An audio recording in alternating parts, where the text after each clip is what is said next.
গতকাল রাতেই আবারও ইডি বৈঠকে বসে। হ্যাঁ, হাইকোর্টে আইনি লড়াই আর তা নিয়েই বৈঠক করেন ইডি আধিকারিকরা। আইনজীবীদের সঙ্গে পরামর্শ ইডির। আরো ডিটেল এ বিষয়ে জানাতে পারবে অনুপ রয়েছে আমার সঙ্গে। অনুপ, তাহলে কি কি বিষয় নিয়ে আলোচনা হলো ইডি আধিকারিকদের এই বৈঠকে, কি জানা যাচ্ছে? গতকাল ইডি তল্লাশি অভিযান, সেই তল্লাশি অভিযানে যে পরিস্থিতি হয়েছিল সেই নিয়ে রাত পর্যন্ত নিজের মধ্যে একটি পর্যালোচনা হয়। অফিসারদের মধ্যে মূলত পর্যালোচনা হয়, আইনজীবীদের সাথে আলাদা করে কথা বলা হয়।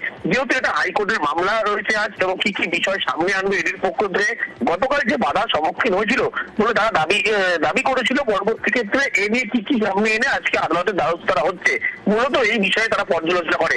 আজ ইডির টিম সিজিও কমপ্লেক্স থেকে অফিসার দপ্তরে নির্দিষ্ট সময় আসবেন। তারপরে আজকে আবার একটি পর্যাপ্ত বৈঠক রয়েছে। তারপরে আজকে কিভাবে আদালত তারা মুভ করবে, কিভাবে তারা সওয়াল জবাব করবে আইনজীবীর মারফত, এই বিষয় নিয়ে কিন্তু পর্যালোচনা করে। প্রয়োজনে দিল্লির যে স্পেশাল টিম এসেছিল গতকাল রাতে, তারা যে কলকাতা থেকে আবার দিল্লি ফিরে যায়, তাদের সঙ্গে কিন্তু কনফারেন্সের মাধ্যমে কথা হতে পারে। এই সব মিলিয়ে এখনো পর্যন্ত ইডির পক্ষ থেকে কি স্ট্র্যাটেজি হবে, এই সমস্ত বিষয় নিয়ে পর্যালোচনা হয়। গতকাল রাতে যখন গভীর রাত পর্যন্ত হয়েছে, আজকে এক দফা পর্যালোচনা হওয়ার পরে তারা কিন্তু আদালতের উদ্দেশ্যে রওনা দেবে। তারপরে কোন দিকে কি বিষয় আদালতে তারা সামনে আনবে, সম্মুখীনে আনবে, গতকাল যে পরিস্থিতি হয়েছে, এই সমস্ত বিষয় নিয়ে আইনজীবীদের পরামর্শ নিয়েই তারা গোটায় পর্যালোচনা বৈঠক করেছেন। বেশ, অবশ্যই নজর থাকবে অনুপ, কারণ গতকাল রাতেই যেমনটা অনুপও জানাচ্ছিল, বৈঠকে আবারও ইডি আধিকারিকরা বসেন। কি কারণ হাইকোর্টে আইনি লড়াই, আর সেই নিয়ে বৈঠক হয়।